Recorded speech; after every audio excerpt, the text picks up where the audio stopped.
I would love to go back in time and tell my 15-year-old self to stop posting selfies like this on Facebook. No one liked it. Why are you wearing those sunglasses? What is up, Netflix fans? Welcome back to my channel. The Adam Project with a stacked cast is coming to Netflix this Friday. In today's review, I'm going to talk about it and tell you why this feels very reminiscent to some sci-fi movies from the 80s. We're going to get into it spoiler-free. The summary reads as follows. A time-traveling pilot teams up with his younger self and his late father to come to terms with his past while saving the future. As always, let's start with the rating. PG-13 for violence and action, language, and suggestive references. But I'll tell you this is one of the lighter PG-13 movies I've seen in a while. There's quite a bit of violence, so I would understand not letting an 8 to 10-year-old watch this, but it's one of the more family-friendly sci-fi action movies I've seen in a while, and it's definitely one that's going to appeal to that audience, so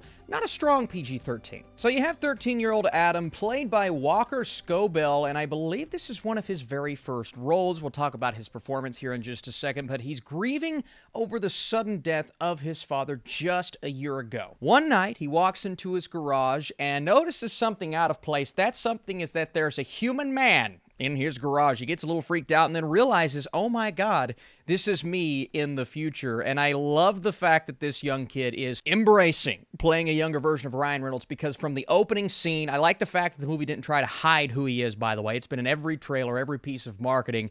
He is a younger version of Ryan Reynolds, and he crushes this role. I mean, I could not believe he did as well as he did. Then, of course, Ryan Reynolds coming into the picture. The movie is built and based around that chemistry between essentially the same character, younger and older, and their chemistry is great. They provide for a very compelling adventure when they are together. Now, when they're separated, I wasn't quite as enthralled in the plot itself, and there are definitely some issues I have with that plot. We'll get into it here in just a bit. But overall, it runs off of their dynamic, their chemistry, the banter, the back and forth, the fact that young Adam is dealing with bullies and older Adam is just trying to tell him to accept it. This is part of growing up. You're not as good at fighting as you will be in the future. Younger Adam seeing his older version and saying, man, I can't believe I get that good at fighting. Now, when we see these action-filled fight scenes and very science fiction-y plot points pulling out something that looks like a lightsaber, you have a lightsaber reference. They're referencing nostalgic properties all throughout this movie, something that I believe Shawn Levy, the director, excels at overall. From Free Guy, which, yes, just came out last year,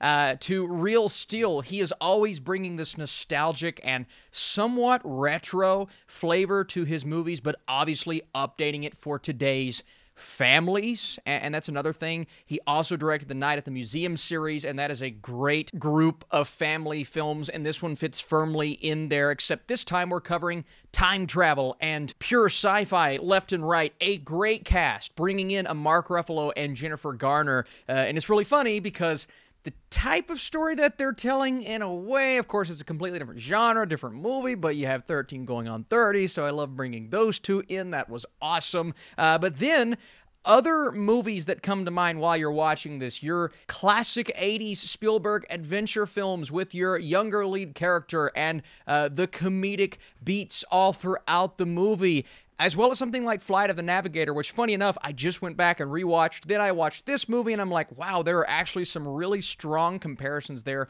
But all of the films that this one specifically manages to reference and pull out, it's not going to hit everyone, because you think to yourself, have we outgrown this type of movie? Well, if it's executed in this way, it's as fun as it manages to be, and it doesn't take itself too seriously, then I believe there are so many people that are going to watch this, especially you have the entire family gathered around in your living room on Netflix saying to themselves, I'm glad I picked this one. There's a great cast, some funny, lighthearted moments, and some very surprisingly emotional, resonant moments that I didn't expect, moments that make me just want to call my dad and have a conversation with him.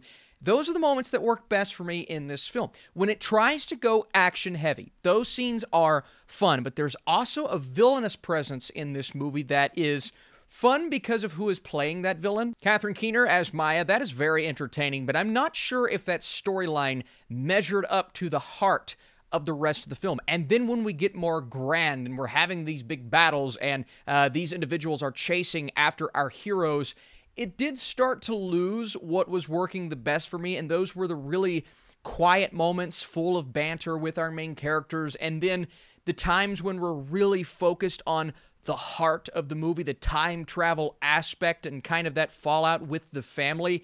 That's the part of the film that I wish we got even more of, even though it takes up a big chunk of the movie.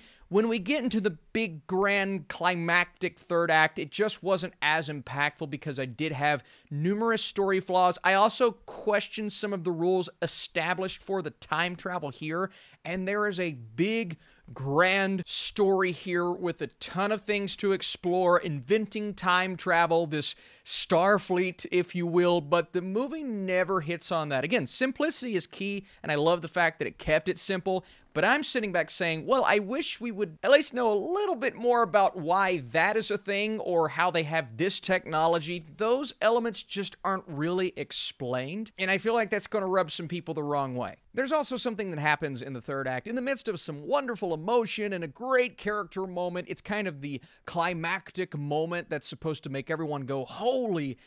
I'm not sure if they executed on that. I'm just not sure if it felt as real. I know it's a big, grand sci-fi movie, all of that stuff, science, blah, blah, but I'm sitting back going, that's the way that I just don't know. You'll know when you see the movie, but it didn't really work for me. There's also a romance here with Zoe Saldana's Laura, and I liked her character, I liked her inclusion, but that's another element of the movie that just isn't explored as much as it needed to be. It's almost felt like an afterthought at a point in the movie. So while the balance of all of these storylines wasn't quite there, I do believe when it's firing on all cylinders and it's keeping it simple, that's when the heart of the story manages to shine, and Shawn Levy does a nice job of that, and it's a heartwarming film. What can I say? Before I give you my score, if you could go back in time and tell yourself something and not break any rules, what would you say? And what is your favorite movie in this genre? The Adam Project is an absolute delight. Levy brings us a film that captures the essence of what a sci-fi movie for families should feel like. There is an unexplored bigger story,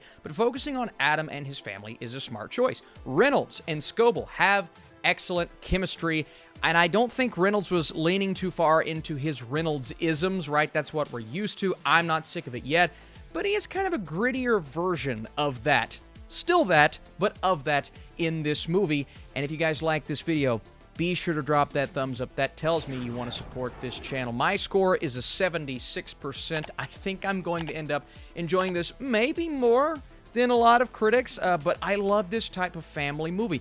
It reminds me of the types of films that I grew up with, and if you can execute it properly, like Levy does with this film, then I think it's one worth watching on Netflix, and it drops tomorrow, which is Friday, March 11th. All right, guys, thanks so much. I'll see you soon.